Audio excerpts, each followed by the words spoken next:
let me put my Fiscal Commission hat on just for a minute and see if I can explain what they were saying. When they came to the conclusion, these were four very eminent economists, 2 Nobel Prize winners. My job was just to hold the jackets and make sure that everybody got to some kind of conclusion in the room, because I'm not an economist and not nearly as bright as some of these people.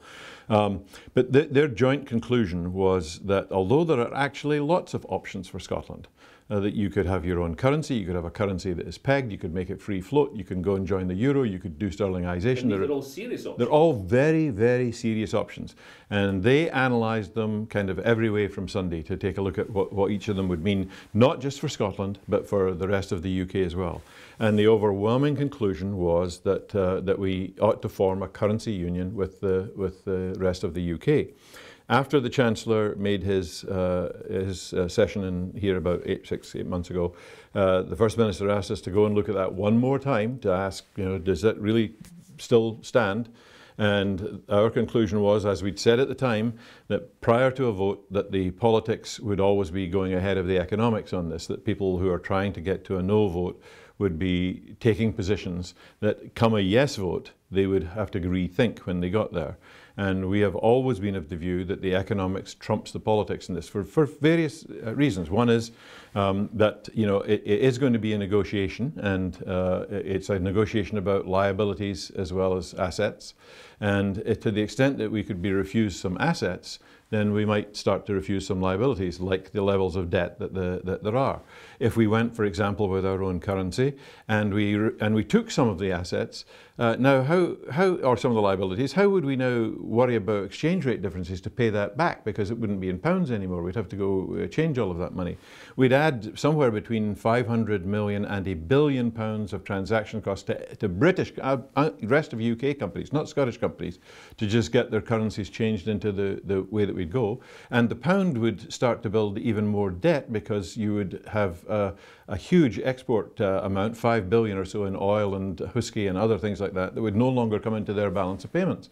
I can't see any Chancellor going into the next election in the UK in 2015 saying, by the way, just out of bloody mindedness, we're not going to even talk to the Scots about this, because we just don't want to do it. And we said along we were going to do it, we can't change our position. And so, by the way, it's going to cost you all sorts of money out there. Businesses are going to have to pay a lot more, your taxes are going to have to go up, austerity is going to have to...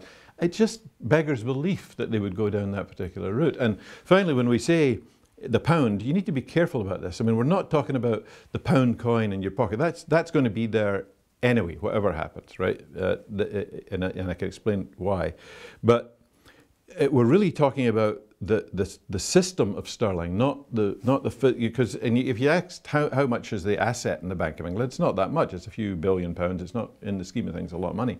What's very, very valuable is the Bank of England itself and its position as the lender of last resort. What's very, very valuable is the whole payment system that operates in the UK just now to move money around. And that's the stuff that we want to share with them, and sharing it makes both of us a lot better off. Yeah, it's interesting, because I mean, I instinctively, I'm not in favour of currency union or using the pound. I would like, as a Scottish nationalist, I would like my own currency, and I think in the longer term that would suit us better. But I thought that Alex Salmond actually sounded quite, if you like, in the circumstances, magnanimous in saying let's share the currency union, because it does actually, from what I can see, it also suits the British Treasury. Of course it does. And by a large amount. And I mean, now if I take that hat off again for a minute and just say personally, I would soon have a Scottish currency too. However, I am persuaded that transitionally that could be very dangerous. There are still, no matter how much we have tried to control the global financial world, the fact is they have tremendous amounts of power. And all sorts of arbitrageurs like the George Soroses of the world would be in there trying to make money by pushing down the Scottish currency and showing that we don't have enough reserves because we haven't yet had enough of our trade balances to be able to build those reserves, etc., etc. So there's a transitional period, and that's why when the First Minister says it's going to be the pound, even if we didn't get a currency union, then the chances are, and again I'm not talking for the council now, I'm just talking for me, the chances are you would use sterlingization just so that you could get the time to build your capacity. We don't have people who run a central bank in Scotland. We'd have to set one up from scratch. Not a hard thing to do. We've got very bright people, but it gives them a year or two to go figure out how the heck to do that. We need to bring in some reserves by our trade balances and so on. So you know, it's just when people say I'm really worried about, you know, what the currency will be afterwards, you know, I keep saying to them, that's one issue. There are other big issues out there about the society and the National Health Service and all these things. And the other thing I'd say is, I've been in a lot of countries around the world, and you know, the funny thing, they all have a currency.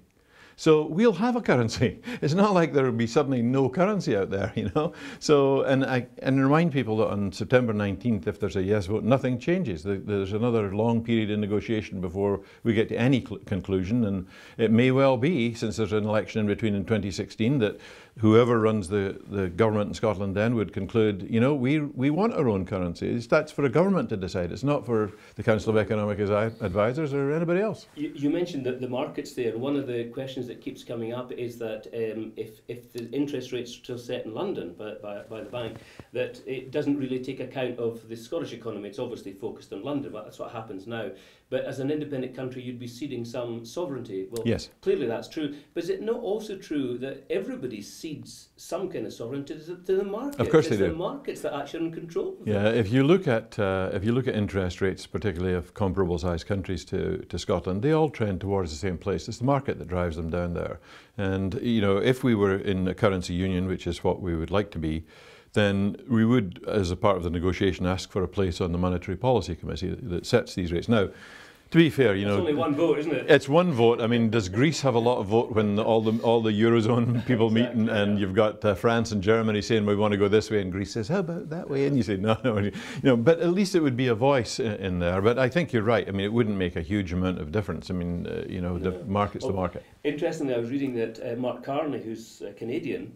In the Canadian Central Bank, all of the states, the provinces rather, are represented on the management board. Now, they don't do the setting of interest rates, to be fair to them, but the principle of having all of the different provinces, because it affects them, involved, is already established. He understands that system, Mark. He does, and I think you know, it's Canada is actually a very interesting place to look at. We haven't done much study in there, but relatively, the size of Canada to the United States is the size of Scotland to the rest of the UK, right? And they have their own currency, and it works particularly well for them. And in fact, it's a stronger currency now than the US dollar. So they used to call it the loonie because they thought it was just a kind of little old, but now it's a very strong currency, right? And so there are all sorts of models out there that work, and I just think we shouldn't get all tied up in it. So just one issue of many. We are getting hung up, and I agree. I'm just doing that with you as well. But I think it's important that people kind of get listen to someone who actually understands it and explain it to them.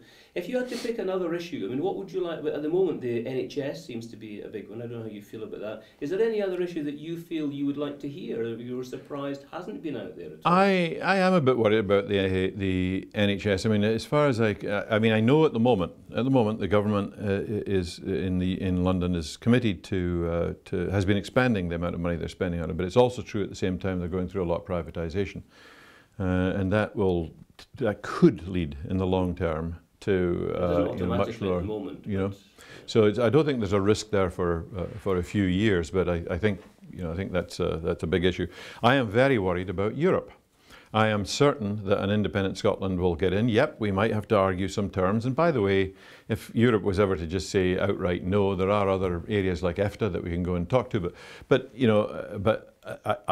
if it's a no vote, and Mr. Cameron wins the next election, which seems an increasing possibility, and we have a referendum, as far as I can see from the mood in England and Wales, their votes would take us out. And I think for Scotland that would be a really serious issue. Why so, Crawford? What should we? Well, I think that we have big issues around. We're one of the great energy providers for Europe. We're one of the main fishing grounds for Europe. Our agriculture is one that meets the criteria to get help from the CAP programme, etc., which we don't get all of today because it's spread throughout the UK. I just think, Scotland has always been a place that's been involved with Europe. You go back 400 years, read some of Tom Devine's stuff on when the Scots were out there. Tom, by oh, excuse me, yeah, I bumped into him on Sunday. Now that, his stuff on the colonies there were along the Vistula River and the Baltics and so on, 400, we've always been a people that have been highly, highly involved in Europe. And I just think it would be a tragedy for us to be pulled out of that now. If you were a businessman stateside sitting in California and looking to set up and get access to the European market. I mean, with that threat, would you think twice about locating in the UK? Absolutely. I mean, the UK has a lot of advantages. It has advantages of language and currency and all that good stuff. But you know, the European market is big and getting bigger by the day. And I think as a business person, you need to think really carefully. If the UK said, well, you're just going to be a little island on our own here, and somehow we'll negotiate treaties with them just like the Swiss have done, I don't think that's going to happen. You know, and so I think it would be a real issue for business people. It's interesting, but not surprising, I think, that a lot of the big institutions, the EU, or some people in the EU, and NATO, for example, are raising questions about, you know, would Scotland be allowed in? I mean, that seems to me to be part of the kind of the diplomatic club, you know, the kind of back channel thing. Yep. It would be really helpful for the UK if you were to come out and say Scotland might not get into Europe or into NATO, for example. I mean, Scotland really is. We're up against it in the yes side, aren't we? I mean, the big institutions of a major power here are at work trying to thwart the yes campaign. I mean, I'm not saying illegitimately, but I'm saying that we're really taking on a big beast here. We are. I mean, I think, you know, I lived for a while in Brussels and spent a lot of time there. Basically, I had a nice fancy title, but basically I was a lobbyist for technology. We were doing a lot of the stuff that when we were fighting against Microsoft to try and break their monopoly on some of the things that they were doing. And so I know a lot of folks there, and I talk to them reasonably frequently, and none of them believe that we will not be allowed back into Europe. But at the institutional level, they have a problem. They've got the Catalans and the Bavarians, and they've got all sorts of people, the Belgians themselves, who all are looking at perhaps the same route as we are going down. And so it is in the institutional interest to be very coy about this until there is something said.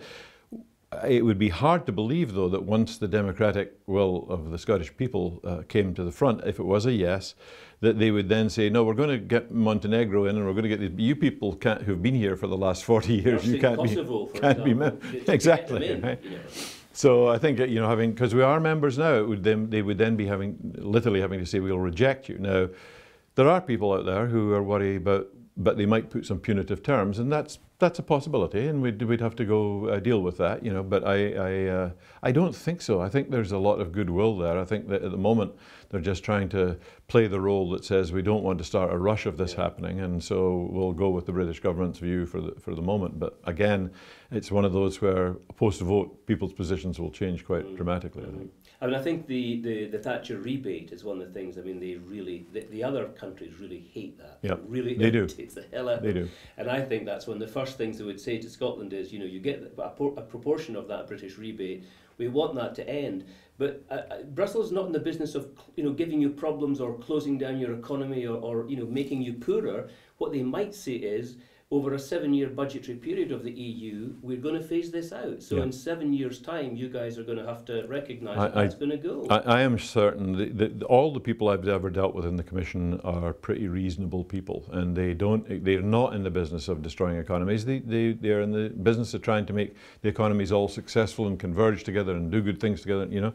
And so I think you're exactly right. There would be a negotiation that would say, if that was what they wanted to do, there's some time period, you know, 5, 10, 15, I don't know what it is, that we would be able to negotiate with them that said, you know, we'll kind of get there. And it's just like, you know, people have said, well, we'll be forced to join the euro. Well, we couldn't, because you need to be in the exchange rate mechanism for... But that could also wreck your economy in the short term if you're forced to change your currency. Well, exactly, what would be the point of that? And also, they look at countries like Denmark, where they have a very fantastic system where they have a tightly floating exchange rate from the Danish krone to the euro, and both the central bank in Denmark and the ECB have agreed to support that to make sure that it doesn't get outside that range. So they've dealt with a range of issues across these things to help economies. So I just think we get ourselves in rabbit holes here that we don't need to go down.